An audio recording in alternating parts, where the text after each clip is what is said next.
Buongiorno my friends, today I'm going to make a video about the news here in Europe. This time I'm sitting in my greenhouse because actually my car is broken and right now it's getting repaired. First I would like to start with Italy.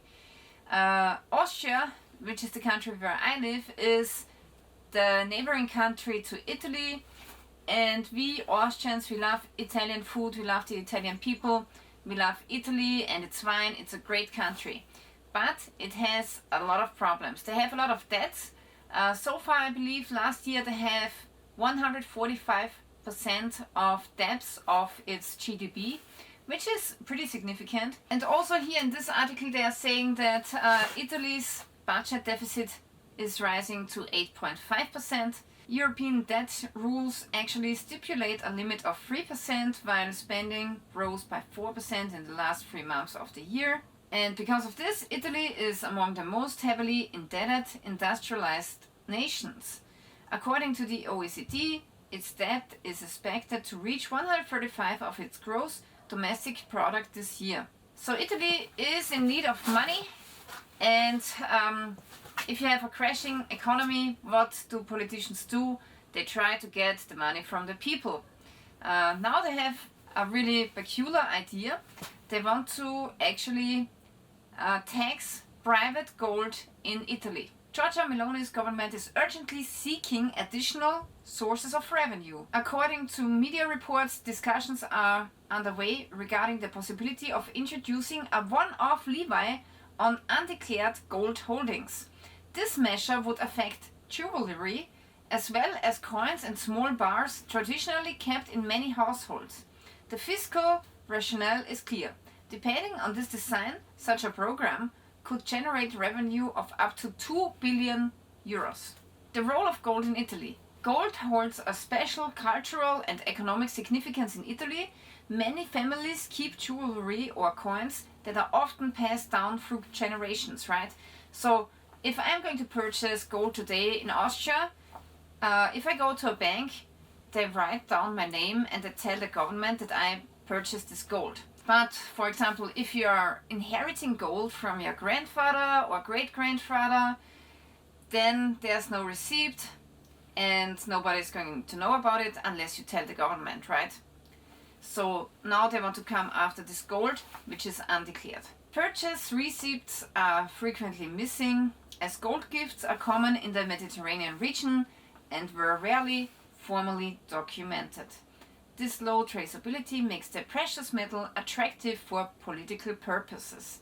It represents wealth that is real but only partially recorded in official systems. The proposal to declare and tax gold holdings would close this gap and at the same time create an opportunity to integrate older assets into the legal cycle. According to reports, the government is considering mandatory disclosure of previously unregistered gold holdings. A one-off tax will be levied, which media outlets have reported to be in the range of approximately 12.5%. So that means if you own gold that is worth right now 100,000 euros, okay, you will have to pay 12,500 euros just to keep your gold and to make it legal, right? Taxation should have the character of a permanent legalization. The question of the constitutionality of a one-off wealth tax also remains open, as property rights and principles of equal treatment could be affected. Economists also point out that such a declaration requirement could lead to households selling or transferring their gold holdings abroad before their regulations come into effect. I mean, if I were Italian living there, I would probably do that. This would reduce potential revenues and undermine confidence in the stability of wealth taxation. Here they are writing, furthermore, the Italian initiative shows that states in budgetary emergencies are increasingly considering unconventional measures. Historical examples, such as wealth taxes in some European countries after the financial crisis, demonstrate that such considerations are not unusual. Yeah, so this is what's going on in Italy, and I have to say I don't like it at all. So it seems to be the states and governments of the European Union are so desperate Now they even want to come for your private gold. Okay, so before we continue with the news, I would like to let you know that actually my channel is shadow banned, meaning that a lot of my subscribers are not receiving notifications when I'm uploading a new video. And this has been going on for quite a while now, and also people don't realize if they get unsubscribed from my channel. So I want you to check your subscription status if you are still subscribed to my channel. And it also seems to be as if the views on my channel, they seem to be capped. So I cannot reach more than a certain amount of views a month. And I've tried to make more videos, but actually then just those videos will get less views, and then I will reach the same view count each month, approximately, right?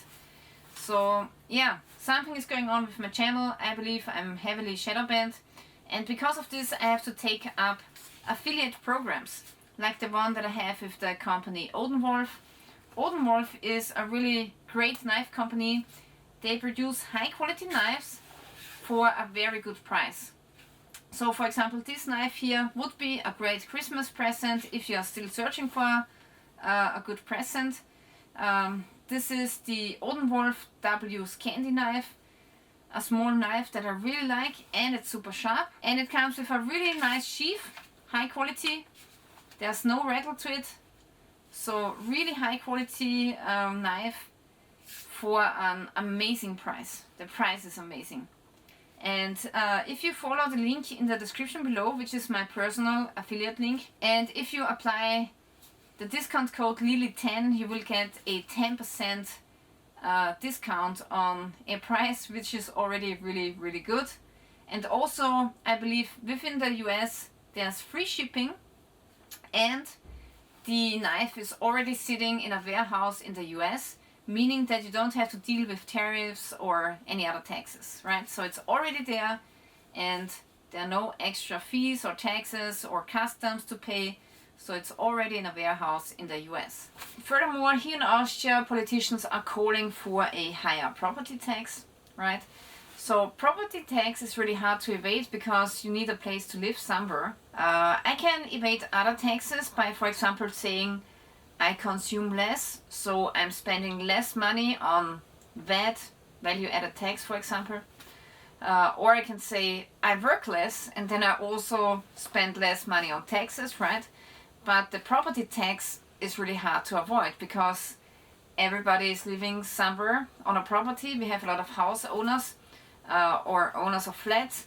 So property tax is impossible to avoid. And now they are coming for taxes which nobody can avoid, right? Making those taxes higher, where they will surely create a tax income, a tax revenue that people cannot evade. We also got the avian influenza flu now in Austria, and a lot of animals are now getting killed. And I completely understand if they close off those poultry houses, but I don't understand why they don't let them survive and create antibodies against the avian flu. So also in nature, if you look outside, the birds in nature, they get the avian flu, they either die or they survive, and then they have natural antibodies. I don't know why they are always killing the birds instead of just letting them develop an immunity. But yeah, this is how it's dealt with. Then also everybody who has installed solar panels to feed into the grid to make some money is basically getting screwed over. So there are new tariffs now for the feed-in contracts, and it's much less than before, and it's also flexible, which means that when your solar system is putting out the most energy, which is around midday, actually in these hours you will get less euros per kilowatt hour. Meanwhile, there will be many hospital beds cut in Austria. Drastic cuts to healthcare provisions are looming. So now we got less staff in the hospitals, we will get less beds in the hospitals, but we have a growing population in Austria. Here another industry boss is saying that we have lost 8 years of prosperity. Debt crisis. This is the current situation in Austria, up to 300% of growth in debt. Inflation hits hard, pensioner left with only 150 euros. More and more people affected by poverty. The inflation crisis continues. Single parents and those on minimum pensions are feeling the effect particularly acutely. Every shopping trip has become a challenge for them. Price increase alert. 85% feel the effects of high prices in their daily lives. From energy to food, Austrians are groaning under rising bills. Inflation remains high at 4%, significantly above the Eurozone average. Extreme pain. Claudia won't get hip surgery until 2028. A woman from Austria has been struggling with hip problems for years. Surgery is now supposed to provide relief. She will have to wait for over 2 years for the operation. Luca, 23, a young man, is complaining, "I can't afford to live alone." Even younger Viennese are suffering from the sharply rising costs of everyday life, rent, shopping and electricity costs. It's often no longer possible to make ends meet. The number of insolvencies rose significantly in October. In Germany's stagnant economy, many companies are struggling. The number of insolvencies continued to rise in October, particularly in the construction and hospitality sectors. The savings are gone in Germany. Now even the well-off are falling into the debt trap. The number of over-indebted households is rising again for the first time in 6 years. While younger people are struggling with their spending habits, older people are grappling with high living costs. Germany, the 525 billion euro budget for 26 is in place with even more debt. The debt is going to be likely a total more than 180 billion euros in Germany. Meanwhile, Austrians still have enough of money to drink and smoke. Consumption barely falls. Austrians still smoke and drink a lot. Austrians remain a high consumption country for nicotine and alcohol. The proportion of Austrians who smoke daily is 20.6%, and the pure alcohol per capita is 11.3 liters per year. So even though Austrians are struggling, they still have money for cigarettes and alcohol. And this is something I also personally observe with other people. Everybody's complaining about the situation, but they still can purchase cigarettes and alcohol. Yeah, and also now Christmas is coming up. So 1 in 3 Austrians is cutting back on gifts. Despite the festive atmosphere, Christmas in Austria is all about saving. High inflation is dampening the mood for spending, and Austrians are more reserved when it comes to giving gifts. So this is the situation in Italy, Austria and Germany right now. It doesn't look that great, and it seems to get worse. Every year, every month, it seems to get worse. So a lot of people are saving money, trying to make the best out of it, trying to, I don't know, back in and just survive, you know, not spending a lot of money anymore. So the situation is not going to get any better. We are going to still have inflation. The government is trying to rob us with taxes, and this is the deal right now in Europe. So now I have to go home and pretend to my small son that everything is okay, but we are not okay. We are not okay in Europe. Anyway, so thank you for watching, guys. Don't forget to check out this knife in the description below, and don't forget to use my discount code Lilly10. So thank you for watching, guys, and stay tuned till next time.